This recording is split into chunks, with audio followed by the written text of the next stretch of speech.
ভারত সত্যি বলতে এক অদ্ভুত বিরোধাভাসের দেশ। মানে একদিকে দেখুন অর্থনীতির কি দারুণ গতি, কিন্তু ঠিক তার পাশেই রয়েছে গভীর দারিদ্র্য আর পাহাড় সমান বৈষম্য। তো প্রশ্নটা হলো, এই দুটো জিনিস একসাথে টিকে আছে কিভাবে?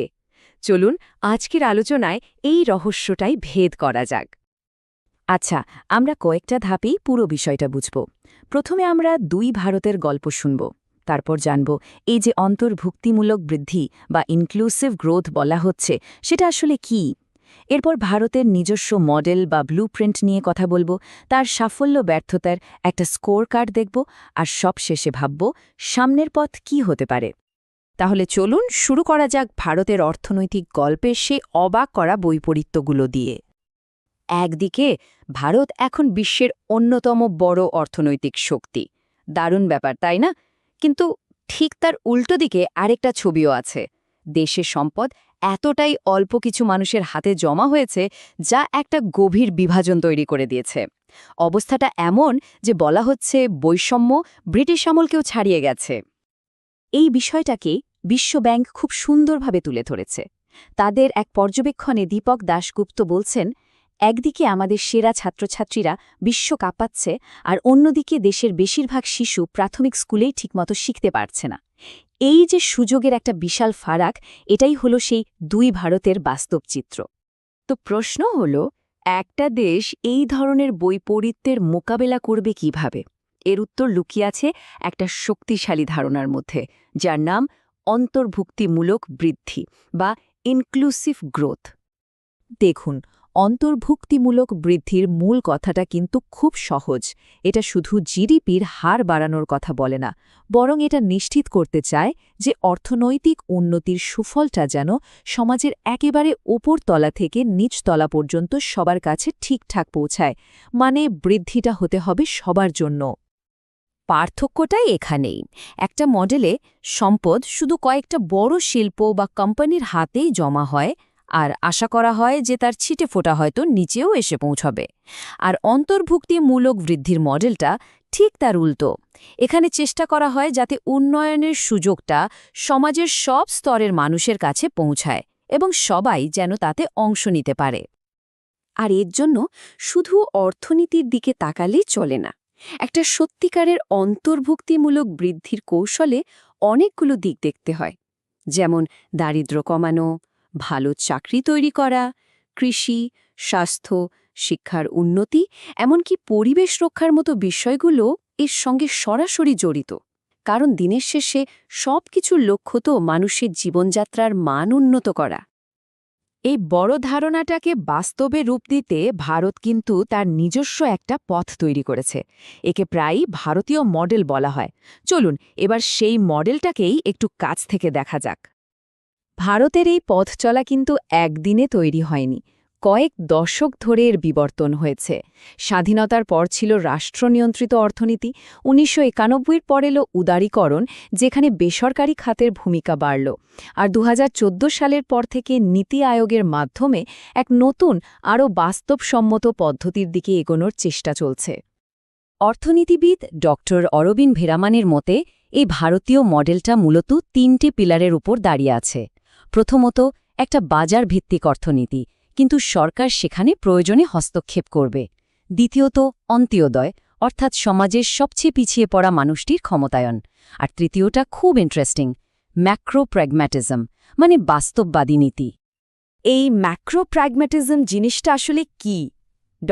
ভিরামিনীর এই কথাটা শুনলেই পরিষ্কার হয়ে যাবে। তিনি বলছেন, এটা কোনো আদর্শের লগাই নয়। প্রশ্নটা হলো, এটা কি কাজ করছে? যদি কোনো নীতি কাজ না করে, তাহলে সেটাকে আঁকড়ে ধরে থাকার কোনো মানে হয় না। হয় বাতিল করতে হবে, নয়তো বদলাতে হবে। এই বাস্তববাদী দৃষ্টিভঙ্গিটাই ভারতীয় মডেলের একটা বড় বৈশিষ্ট্য। আর বাস্তবে এর প্রয়োগটা কেমন? ঠিক এই রকম। মডেলটা এমন একটা চক্র তৈরি করতে চায় যেখানে সবার জন্য সমান সুযোগ থাকবে। তাই দক্ষতা বাড়ানো, সবার জন্য ব্যাংকিং পরিষেবা, স্বাস্থ্যসেবা আর গ্রামের উন্নয়নের মতো বিষয়গুলোতে বিশেষভাবে জোর দেওয়া হয়। তো এত সব পরিকল্পনা, এত মডেলস, কিন্তু আসল প্রশ্ন হলো, এই ব্লুপ্রিন্টটা কি আদৌ কাজ করছে? চলুন এবার কোনো রাগঢাক না করে তথ্যগুলো কি বলছে সেটাই দেখা যাক। প্রথমে সাফল্যের কথা বলি। একটা বিরাট সাফল্য হল দারিদ্র্য কমানো। বহুমাত্রিক দারিদ্র্য সূচক অনুযায়ী মাত্র কয়েক বছরের মধ্যে 13.5 কোটি মানুষকে দারিদ্র্যসীমার উপরে তুলে আনা সম্ভব হয়েছে। এটা কিন্তু একটা বিশাল ব্যাপার, কারণ এই সূচকে শুধু আয় নয়, স্বাস্থ্য আর শিক্ষার মতো দিকগুলো দেখা হয়। আরেকটা বড় সাফল্য হল আর্থিক অন্তর্ভুক্তি। প্রধানমন্ত্রী জনধন যোজনার মাধ্যমে দেশের কোটি কোটি সাধারণ মানুষকে ব্যাংকিং ব্যবস্থার আওতায় আনা হয়েছে। এর ফলে তারা এখন সরকারি সাহায্য বা ঋণ সরাসরি নিজেদের অ্যাকাউন্টে পাচ্ছেন, যা তাদের ক্ষমতায়নে অনেক সাহায্য করেছে। কিন্তু গল্পের আরেকটা দিকও আছে, আর সেই বাস্তবতাটা বেশ কঠিন। এই চার্টটা দেখুন। দেশের মোট আয়ের অর্ধেকেরও বেশি, প্রায় 57.7% এখন শুধুমাত্র সবচেয়ে ধনী 10% মানুষের হাতে। আর অন্যদিকে মধ্যবিত্ত আর গরিবদের আয়ের অংশ কমেছে। আর যদি বিশ্বের অন্যান্য দেশের সাথে তুলনা করা হয়, তাহলে ছবিটা আরও পরিষ্কার হয়। গিনি সহগ হল আয় বৈষম্য মাপার একটা উপায়। আর সেই হিসাবে বিশ্বের বড় এবং দ্রুত বাড়তে থাকা অর্থনীতির দেশগুলোর মধ্যে ভারতের স্থান কিন্তু বেশ উপরের দিকে। মানে আমাদের দেশে বৈষম্যটা সত্যি একটা বড় চ্যালেঞ্জ। শুধু আয়ের বৈষম্যই নয়, মানব উন্নয়নের অন্যান্য সূচকগুলোও কিন্তু চিন্তার কারণ। যেমন ধরুন অপুষ্টি। দেশের অপুষ্টির হার এখনও উদ্বেগজনক পর্যায়ে রয়েছে। এর মানে হল অর্থনৈতিক বৃদ্ধি হলেও তার সুফলটা সবার স্বাস্থ্যে প্রতিফলিত হচ্ছে না। আরেকটা বড় সমস্যা হল কর্মসংস্থান। অর্থনীতি বাড়ছে, কিন্তু সেই অনুপাতে ভালো মানের চাকরি তৈরি হচ্ছে না। একেই বলা হয় জবলেস গ্রোথ। দেশের বেশিরভাগ মানুষ এখনও অসংগঠিত ক্ষেত্রে কম মজুরিতে কাজ করেন, যেখানে কোনো সামাজিক সুরক্ষা নেই। তাহলে এত সব সাফল্য আর ব্যর্থতার পর প্রশ্নটা এসে দাঁড়ায়, ভারতকে যদি তার বৃদ্ধিকে সত্যিকারের অন্তর্ভুক্তিমূলক করতে হয়, তাহলে এর পরের পদক্ষেপগুলো কি হওয়া উচিত? দেখুন, সামনের পথটা কিন্তু মোটামুটি পরিষ্কার। এমন শিল্পকে গুরুত্ব দিতে হবে যেখানে অনেক মানুষের কাজ হয়, যেমন বস্ত্রশিল্প বা উৎপাদন। তরুণদের ভবিষ্যতের জন্য প্রয়োজনীয় দক্ষতায় প্রশিক্ষিত করতে হবে।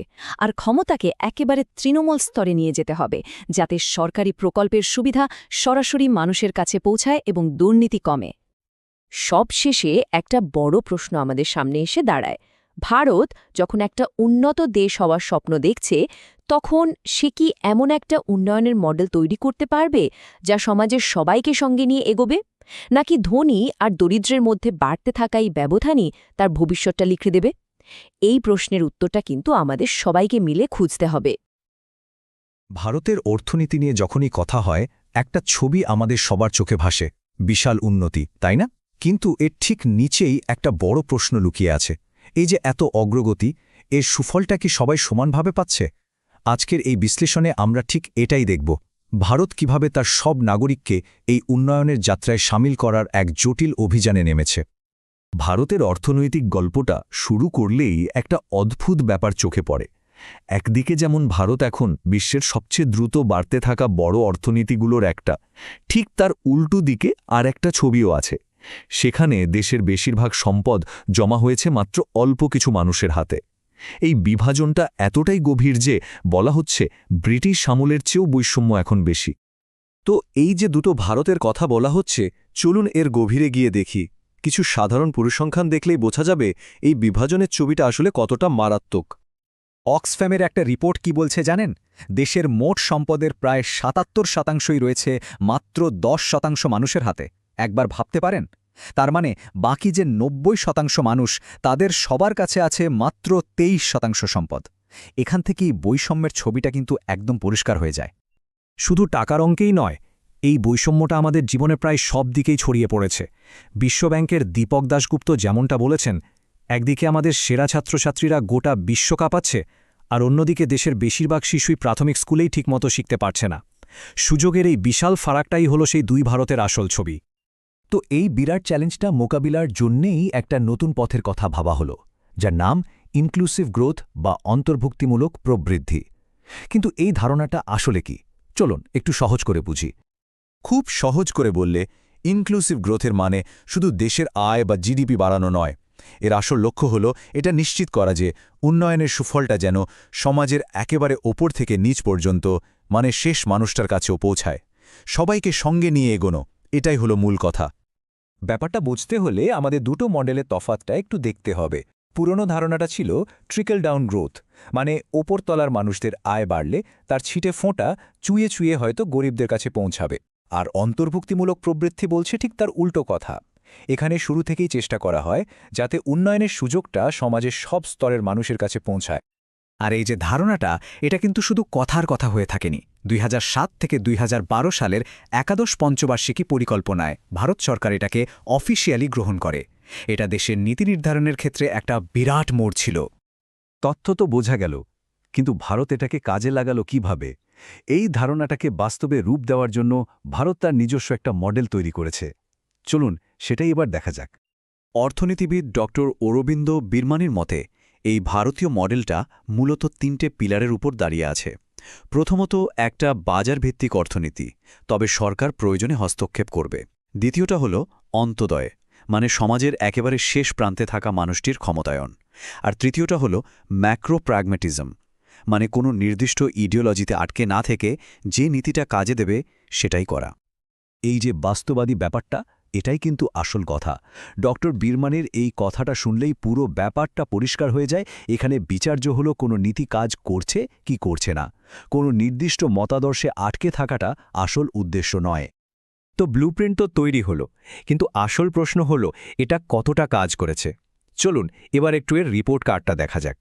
সাফল্য যেমন আছে তেমনই কিন্তু বড় চ্যালেঞ্জও রয়ে গেছে। সবচেয়ে বড় সাফল্য যদি বলেন সেটা হলো দারিদ্র্য কমানো। 2005 থেকে 2016 এই সময়ের মধ্যে প্রায় 27 কোটিরও বেশি মানুষ চরম দারিদ্র্য থেকে বেরিয়ে আসতে পেরেছে। সংখ্যাটা একবার ভেবে দেখুন, এটা কিন্তু মুখের কথা নয়, একটা বিশাল অর্জন। কিন্তু সাফল্যের উল্টো পিঠেই আছে বড় বড় চ্যালেঞ্জ। এর মধ্যে সবচেয়ে চিন্তার কারণ হল যুব বেকারত্ব। দেশের প্রায় 12% যুবক যুবতী, যাদের বয়স 15 থেকে 29, তারা বেকার।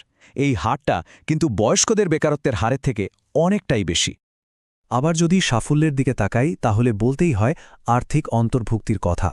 জনধন যোজনার মাধ্যমে কোটি কোটি মানুষ প্রথমবার ব্যাংকিং সিস্টেমের সঙ্গে যুক্ত হয়েছে। এটা তাদের জীবন অনেকটাই বদলে দিয়েছে, তাদের ক্ষমতায়নে অনেক সাহায্য করেছে। কিন্তু অর্থনীতির একটা বড় কাঠামোগত সমস্যা রয়ে গেছে, যেটাকে বলা হয় জবলেস গ্রোথ বা কর্মসংস্থানহীন প্রবৃদ্ধি। হয়েছেটা কি, ভারতের অর্থনীতি কৃষি থেকে সোজা সার্ভিস সেক্টরে লাফ দিয়েছে। মাঝখানের যে ম্যানুফ্যাকচারিং বা উৎপাদন খাত, যেখানে সবচেয়ে বেশি চাকরি তৈরি হওয়ার কথা, সেটাকে প্রায় টপকে গেছে। ফলে দেশের জিডিপি বাড়লেও সেই অনুপাতে নতুন চাকরি তৈরি হচ্ছে না। আর একটা খুব দুঃখজনক দিক হল অপুষ্টির সমস্যা। দেশের অর্থনীতি এগোচ্ছে, কিন্তু তার ছোঁয়াটা সবার স্বাস্থ্যে ঠিকমতো লাগছে না।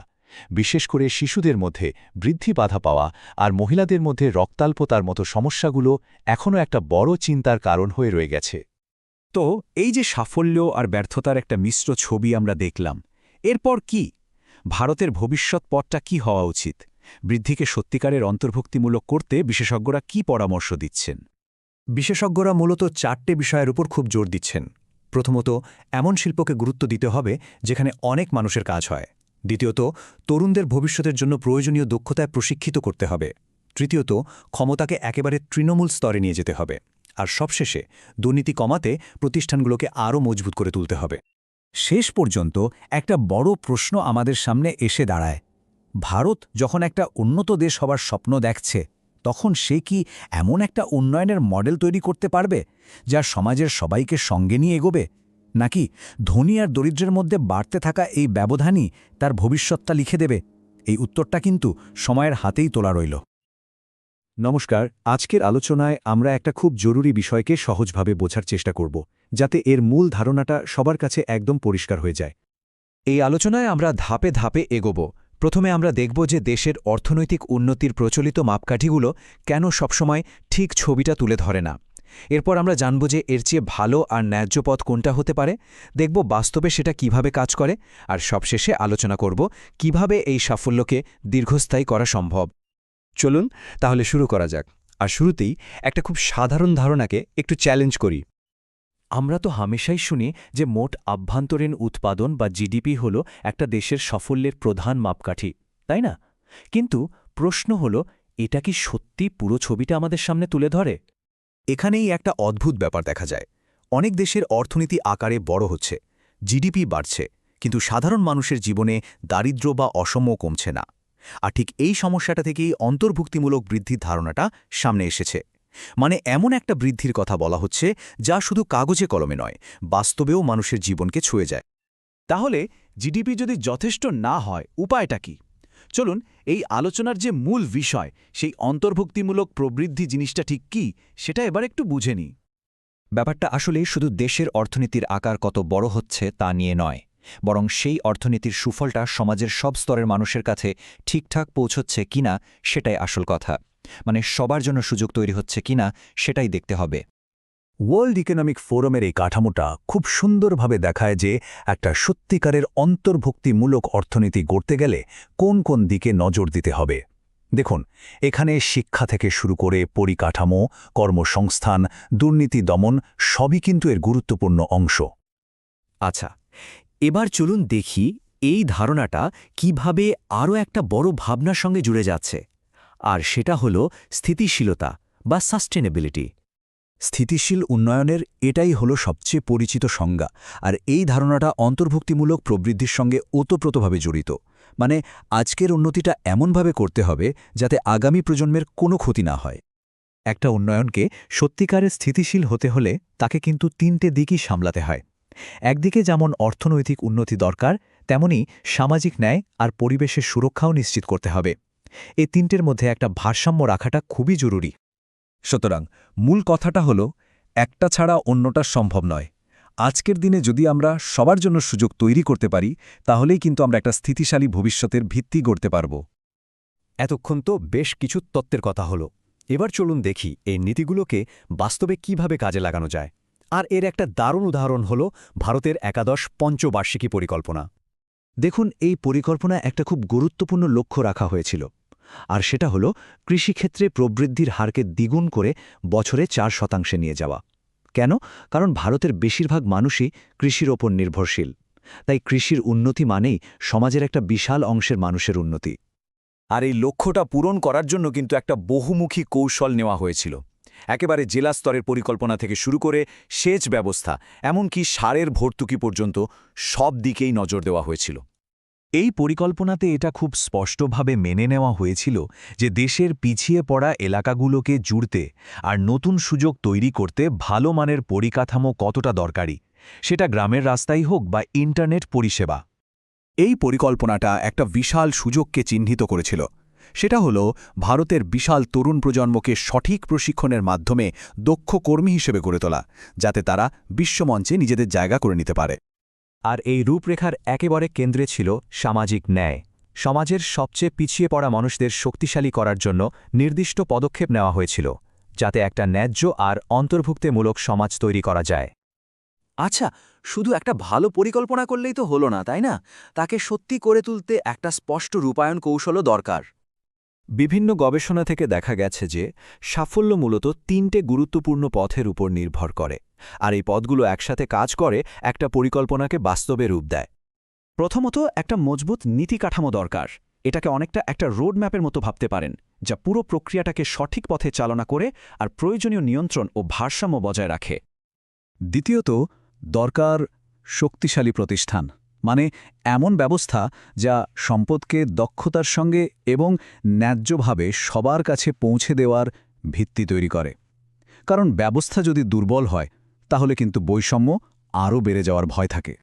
আর সবশেষে, কাজটা ঠিকমতো এগোচ্ছে কিনা তা দেখার জন্য নিয়মিত পর্যবেক্ষণ আর মূল্যায়ন দরকার। এতে কোনো ভুল ত্রুটি হলে সময়মতো সেটা শুধরে নেওয়া যায়। এই সব কিছুর শেষে একটাই বড় প্রশ্ন আমাদের ভাবায়। একটা দারুণ পরিকল্পনা তো বানানো গেল, কিন্তু আসল চ্যালেঞ্জ তো তাকে বাস্তবায়িত করায়। অন্তর্ভুক্তিমূলক নীতিগুলোকে একেবারে সাধারণ মানুষের জীবনে সত্যি করে তোলার পথে সবচেয়ে বড় বাধা কোনটা হতে পারে বলে মনে হয়?